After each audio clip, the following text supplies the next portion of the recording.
Hey everyone, I hope you're well.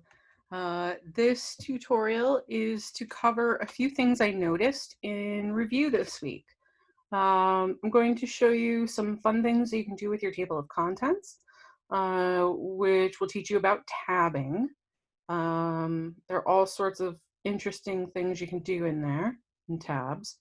I'm going to give you a reminder on character style sheets, transparent boxes, and the legibility over images. I will show you page numbers and image frame shapes other than rectangles. So the first thing that we're going to do is I'm going to quickly make us a document. I'm going to do this as a viewer spread, not a printer spread. So that would be 5.5 by 8.5 high. I will maintain facing pages, and I'm going to have a total of 8. I'm going to keep my margins at 1/2 inch so I can print it here at home if I want. I'll create that baby. Okay, so first things first, let's open up our pages palette. Let's see. Let's go with our page numbers. So first things first, you can double click up into your A master. A master is essentially the template. Anything you want to be on multiple pages within a document, that's where you put it. In this case, we want pages 2 through 8, so 2 through 8, to be numbered.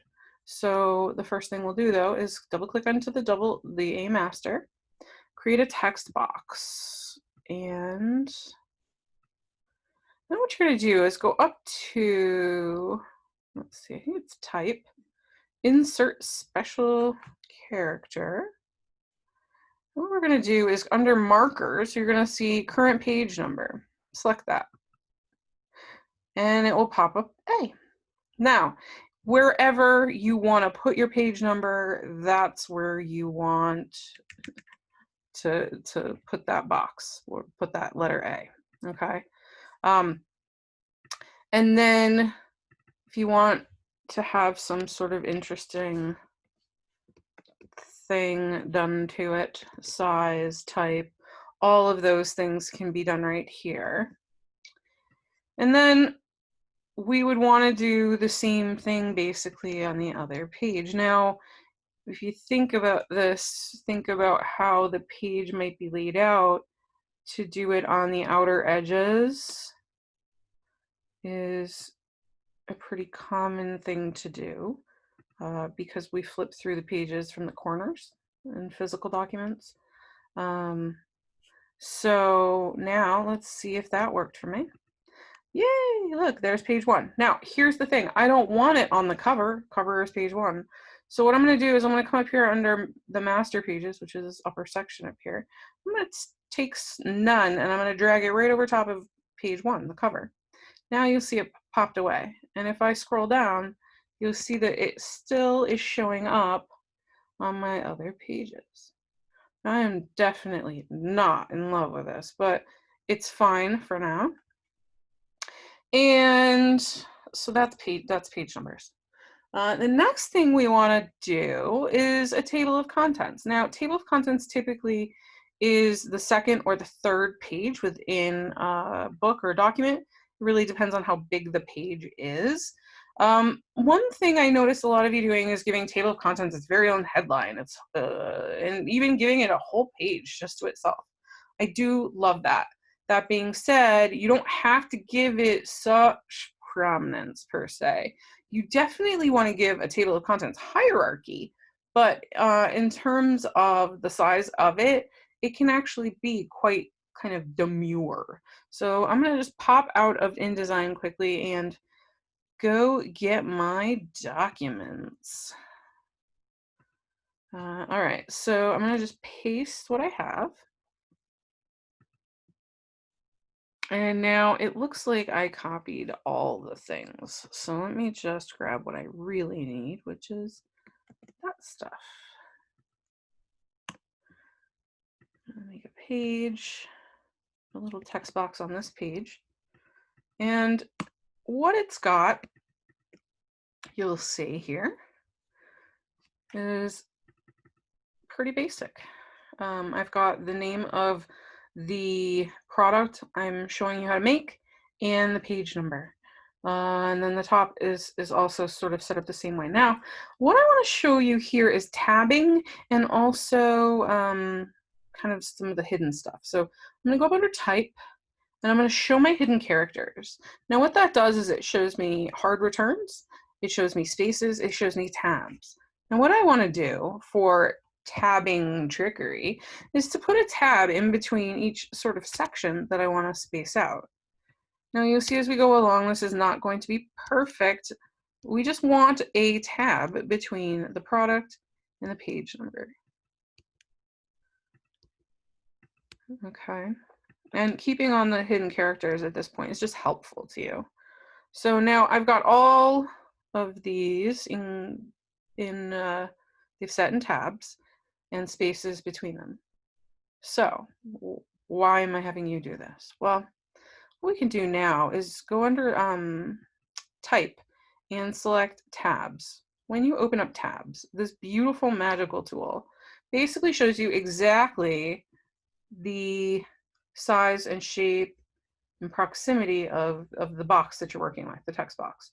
And what we can do is we can set the different alignments to the tabs. So what that means is anywhere I set along this ruler, one of these tabs, the first tab will apply it to the next piece of information. So if I would like a right justified page number, I can select my right justified arrow and I can click on the gray bar above the ruler and you'll see my alignment tool. And if I'm clicking and dragging, and you see the blue bar, and I can pull it out to a certain distance that I like, that's kind of away enough from all of the names of the products so that it's not sort of kicking in, and I can let go. And you see, look at that, it dragged it all the way over. How do you like that? Now, we can go so far as to do a few other things too. Now, I can select this and I can switch it. I can keep moving it along that bar. I can only go as far as the size of the text box, so just keep that in mind. If you want more space, you need to increase the width of your text box. Now, what about if that's maybe a little too far? So let me hide my hidden characters. Let me hide my guides. Maybe that's like too far to reach. What about we use this beautiful thing called a leader? Now you'll see when I select this type, it does show me my where my alignment is from my tab. But right up here is this thing called the leader. And what we can do is maybe, I'm gonna put a dot in here, just a period. And I want it to apply to what I've selected. So I'm gonna select that arrow again. I'm gonna select this area right here, give it a leader, and click the right justified tab. And you see, look at that. It activated it so that the leader, meaning that dot, got put all the way across that page. And just on these, notice how I didn't put it on the table of contents page. That to me just seems a little too much. There's no need. It gives you the sort of the column category. We don't need to lead you to the page, but that's okay. That's all good. And I've seen a couple of you abbreviate to here. That's fine. I just personally like the word. It's more prominent. That being said, if you wanted to switch up the leader again and things were getting just wonky for you, don't be afraid to just pull that off of the tab box. It will just reset your settings and then you could start again. So let's say you wanted your leader this time to be a dash. Okay. And then we would select our right justified tab and place it where we would want it to go. And notice, because it's separate from table of contents and page, it's a separate sort of ball game right now, but there you go. That's how that would look. I personally like the dots, but again, it's everybody's preference. So I hope you enjoy that little trick. Now, a few other things. So that was table of contents and tabbing. Now, let me grab a little bit more copy. We're going to just do a little bit with character style sheets. Okay, so we've done our table of contents. Let's see, what else do we have?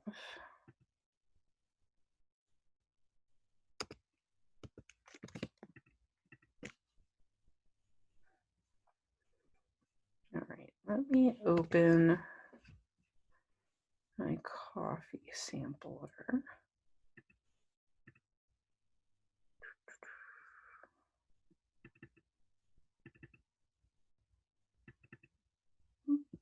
Photography. So, those of you that have been working on your ingredients and directions, you've been doing a great job. Now, what I want to show you is how to save this information so that you can then use it over and over again without having to duplicate it over and over again. So let me just show you how that might work. Now, this type isn't set the way that I want it. And you will see my glyphs aren't exactly set. So I need to do a little bit of work here. Let's grab our glyphs.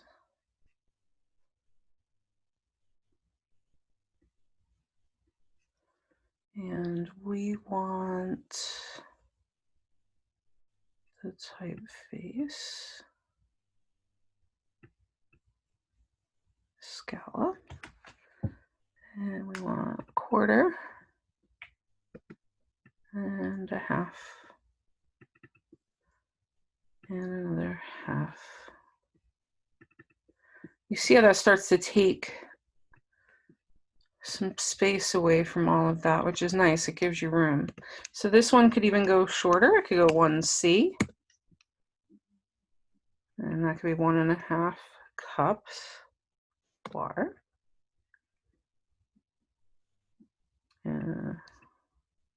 Same here.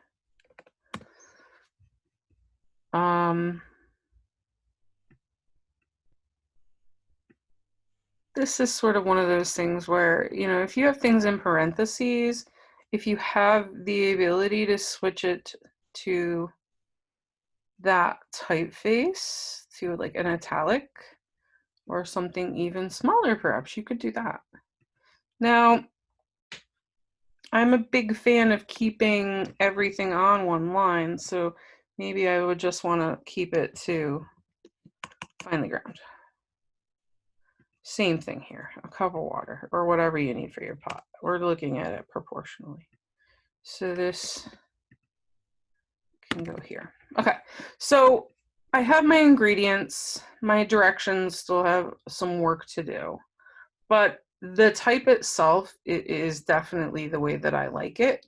So my headlines, I want to keep consistent, right? How we do that without like killing ourselves is to go up under type and select character styles. When you select character styles, when you have the actual type selected that you want to have as your headline, you could select this little plus button down here that says create new style. Character style 1, if you open it, name that your headline. Or you want to get even more specific, it should be ingredients and directions title. Something like that. You want to give yourself as much information as possible so that you can click on it quickly and not mess around. So look at basic character formats. You'll see there it is, Scala Sans, 18 point. I didn't mess with any of the fancy details, but if I want to, I could do that, okay? So we click OK, and now I have ingredients and direction title. So now, anytime I have copy, all I need is the ingredients or direction title. I select that, and it makes it that it actually applies that font size and treatment exactly the way you want it. Now, you want to get more detailed, you can. So let's say the ingredients in size, that's perfect. That's body copy, basically. Let's call that body copy. So we'll do it again. We'll click the plus button, character style 1. We're going to switch that to body copy, ingredients, and directions. Same thing with basic character formats. Take a look.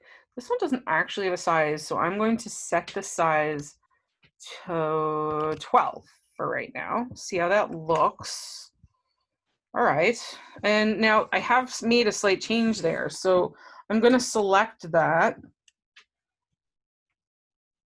and select my body copy again. You see that made that change right there. This looks a little small. Select that to be body copy. The next page, which information is which? This is a slightly different type of page, but again, these two in particular, if you set your titles and you set your body copy, man, life is going to be pretty good. This one, it maybe might be that title. I like these bolder areas. If you want to go and have a third version and have it be character style, bolded subtitles. Okay. Here's the cool thing about this. Now I can go back into my ingredient section, and it doesn't even matter if I did this right or not. I can come in here and say, oh, well, this is supposed to be the ingredients, and it will switch it. The other really cool and powerful thing about this, watch these as I make this change. When I open this up, I can go back, select the preview button, and let's say I forgot about the color. I really want this color to be like a nice brown. And so, you know, in this case, I don't really have a brown selected, but let's pick a red. I could go in here and mess with this if I want to. Click OK. And look at that. Everywhere that I have ingredients and directions applied is red. And that, as you can see, could have pretty wide applications when you're working with multiple page documents. Here, it's sort of like, it's just nice to keep your consistency. You can sort of sleep well at night knowing that everything is already sort of set up. And if you have major changes from a client, that you could make those changes pretty quickly just by opening this up, making your changes, and moving along, because everything changed within the document. So that, my friends, is a refresher on character style sheets. I hope that helps. Now, I saw several of you wanting to overlay copy on type. Now, copy on top of type is a really cool thing to do. The really big thing to notice, though, is what is readable and what is not, and where in the photo you can get away with white copy or black copy, what pops and stands out the most. And in those cases, when you really, really want to do it and you need it for consistency's sake, how do you get away with using type on an image and still getting that type to be really effectively read? So this is where we're at right now. Let's say you have your heart set on this being black copy. Okay, so we'll make it black. Okay. And we really, really want it down here, but we can't read making. No matter how hard we try. Actually, it wouldn't be bad up in there. But you want it down here, right? And you can see it's not legible right there. That's a problem. This is hindering legibility, like I've said. So what we're going to do is we're going to just take a frame and we're going to make a box. We're going to fill that box with white. All right, white box. All right, this is where the fun tricks go in. You go up under Object and Effects. Now you can go to Transparency. And what you're going to do is you're just going to drop the opacity a little bit. Find a good point and have your preview button on when you do it. You will find a certain place. Now, this is in front of everything, so it's a little harder to see, but you're going to find a place where you can read the copy well. You see it's behind it. We're going to bring that forward. That now all of a sudden we can read it and it's not hindering too much. Now I would say we could even go so far as to make the box smaller.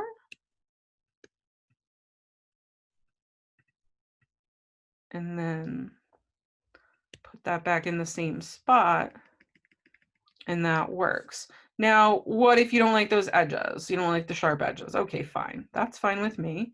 Go up under Object, Corner Options. You have all sorts of stuff in here.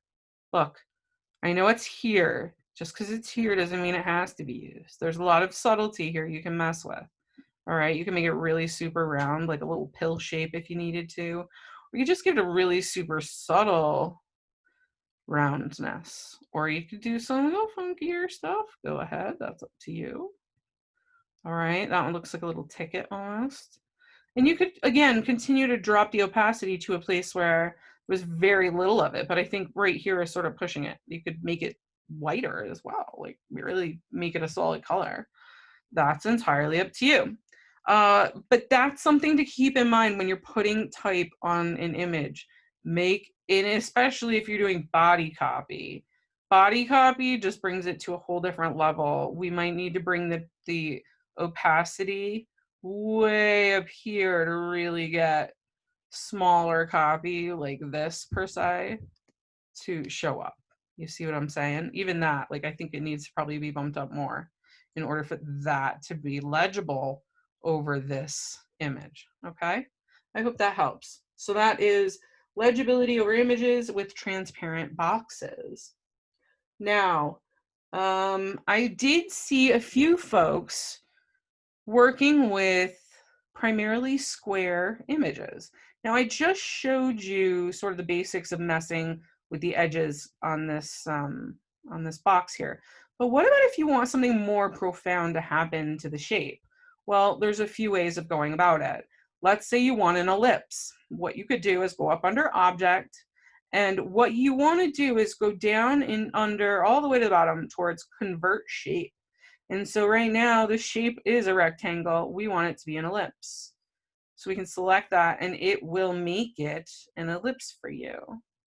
And if you wanted to go back to like almost a circle, you could do that as well.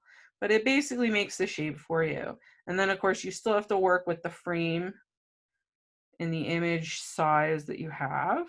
Of course, you can't sort of magically change that, but you can 100% change the shape of frame. And I could do it again.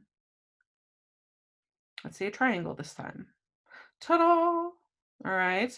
I think a couple of you would really have fun using different shapes here. Okay. Now, I have one more interesting thing related to this. Let's go back to just a normal shape here. Convert shape back to a rectangle. What about if you wanted to manipulate it in a more kind of unique way? Keep in mind, they have a pen tool, just like Illustrator. So you can delete points. You can mess with the curves of them, right? And really manipulate this to a pretty amazing degree. Okay, so just keep that in mind. Be really funky shapes. All right. So last but not least, I wanted to show you a little bit about, okay, well, we have these fun shapes. How do we get copy to go around them, Trish? Well, that is what we need to, we talk about next, which is type wrap, okay? What you do is you select an object that you want type to wrap around, and that allows you the ability to do that. So let's say we want these ingredients to kind of wrap alongside this triangle, including the title. So what we do is we select our triangle, go into your properties. This is the quickest way of doing it. When you have something selected like this, in your properties, there's text wrap right there. There's options. You can wrap around a bounding box, which is the outer box that an object is in. You can work within the object shape itself.